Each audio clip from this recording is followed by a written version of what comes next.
2 weeks ago tonight, I was telling you about the sentencing of the disgraced music mogul Sean Diddy Combs. 4 years in prison on his federal prostitution-related convictions. But it could have been more had he been convicted of the most serious charges like RICO or sex trafficking. He was acquitted of those. Well, now for the first time, one of Diddy's attorneys is speaking out in an exclusive interview about the trial, the verdict, and Diddy's future. With me now, one of the attorneys for Sean Diddy Combs, Xavier Donaldson. So glad to have you here. Thank you. I watched the trial. The outcome, obviously desirable, at least in part, for his team, including you. But it has been nearly, 2 weeks now since the sentence was handed down. Nearly a little more than 4 years for Diddy. How is he coping with this new reality? I think he's still in jail, so that's first. He's not happy about that. He wanted to be out. We wanted him out. But he's doing the best he can. It's a difficult situation. He's in the worst jail that we could think of.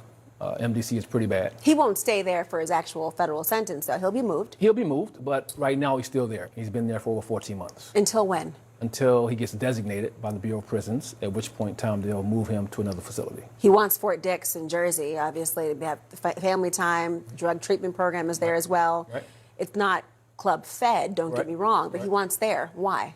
Because it's close, and because it has the federal drug program there. It's close to the family, it's close to friends. It'll allow him to, I think, have visitation a lot sooner, a lot quicker, a lot easier. In reality, he likely won't serve the entire sentence of 4 years, although he has been in before. That'll be credited. Good behavior might be credited as well. The drug treatment program will be credited as well. But that's still a very significant amount of time for somebody who thought he's going to get out 2 weeks ago. It is, the 4 years is significantly more than we wanted it to be. And to be perfectly clear, we thought the 14-month sentence that we asked for was appropriate. And I'll tell you why. The data showed that that was a good sentence, plus the fact that he's been incarcerated for 14 months, plus the fact that he has suffered significant, what we call collateral consequences. So the 14 months plus the collateral consequences make this a significant punishment for Sean Combs. What collateral? So when we say collateral consequences, we mean those extra things that occur with the sentence or with the conviction. So for him, I mean, we're talking about loss of business, we're talking about loss of reputation, we're talking about loss of money, we're talking about loss of contracts, we're talking about loss of just a variety of things. Reputation. And you know, even the government's witnesses, one of them said that this type of case will destroy him. He did not testify in his own defense. He didn't have to. Right. It's the government's burden to prove his guilt, not for him to prove his innocence. You know that quite well. Yeah. But he did choose to speak on his own behalf for the sentencing. And there was a lot made about that video, about 11 or 12-minute worth, a documentary, This Is Your Lifestyle, pointing out his philanthropy, his status in the community, him as a family man, depicting his children as younger than they were in the courtroom, which was so emotional to see them throughout the duration of the trial. Whose idea was it to have that video? And do you think it made a difference in the sentence? I think so. And it was a team decision. Including Diddy? It was a team decision, including Sean. We had significant strategic conversations about everything in this case. And in order for the judge to give a fair sentence, he had to look at the history and characteristics of the defendant, of Mr. Combs. That included the bad part and the good part. It was important that we show the good part. Mr. Combs is a dynamic father. I mean, they show his kids are magnificent. What he did for his family, what he continued to do for his family was, I mean, incredible. And so we wanted the judge to see who Sean Combs was, who he is, but more importantly, who he can be when he gets back to what we thought Sean was before his addiction problem. So it was really important for us to let the judge know who Sean Combs was as a person prior to this addiction that we think played a significant role in that crime of conviction. What would end his decision not to testify? We just didn't feel like the prosecutor made their case. I mean, the charges we thought were completely overcharged. They overcharged him complete on the sex trafficking RICO. I mean, RICO charges him the only person being charged.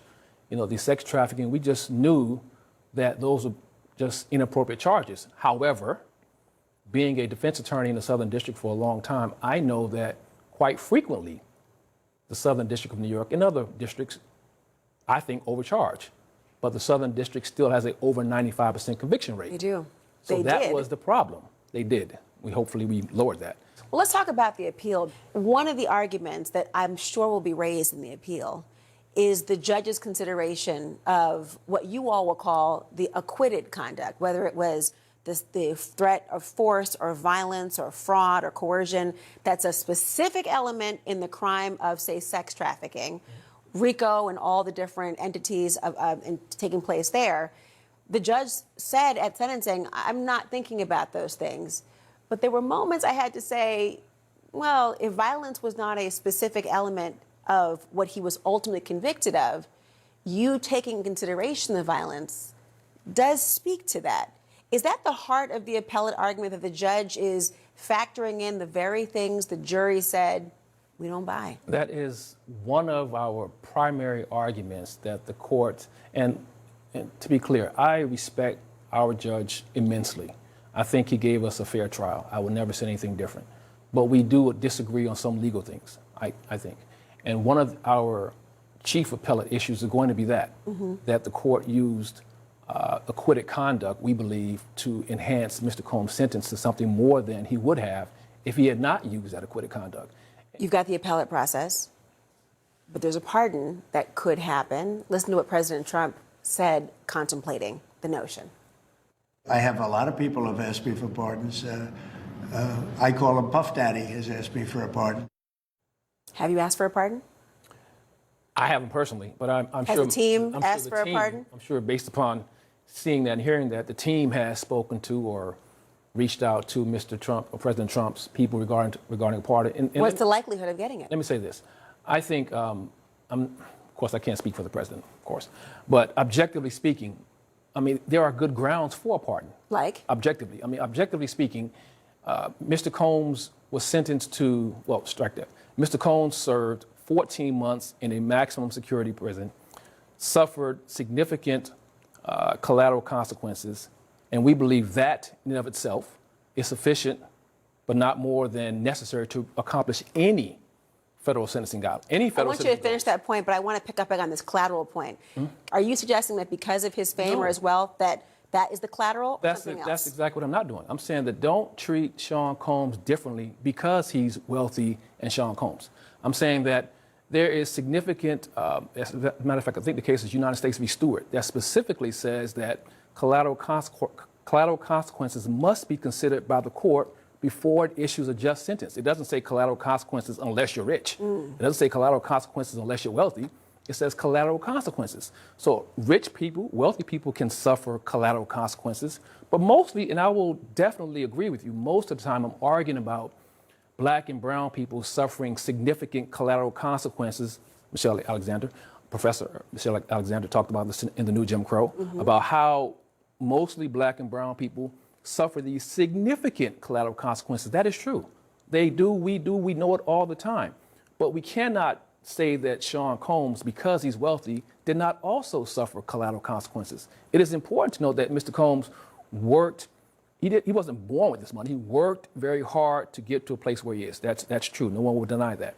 The fact that the judge said as much. The judge agreed. The fact that one of the witnesses testified that this will destroy him. This case will destroy him. And Do you believe it will? There's no comeback. The judge said a light at the end of the tunnel. No. I think Mr. Combs will bounce back. Do you really think so?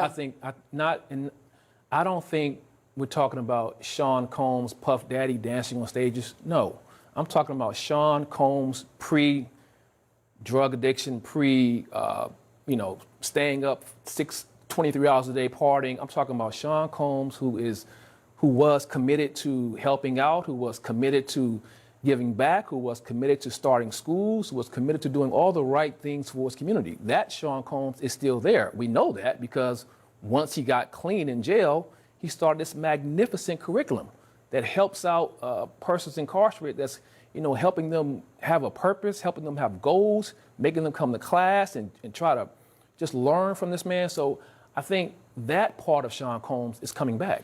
You heard and you read the letters of, say, Cassie Ventura, obviously the government's star witness in this matter. she does not buy for a second, according to what she's written, that he is a changed man, that reform is on the horizon, or that he'll ever be anyone but the violent person that she knew. I respect her words. I'm not going to cast any dispersions on Cassie's words. She's entitled to believe and feel how she feels. She is absolutely entitled to that. She has a right, and she should, honestly. She should what? She was a victim of domestic violence. There's no doubt about that. And, no one that I know of is saying anything except that, but, we have to believe that everyone has the opportunity of a second chance. We have to. We have to believe that he can bounce back. We have to. He can't be damned if he does and damned if he doesn't. If he tries to do the right thing, we can't say, oh, we don't believe it. If he doesn't do anything, we'll say, well, why isn't he doing something? Xavier Donaldson, thank you. Thank you for having me. Appreciate it.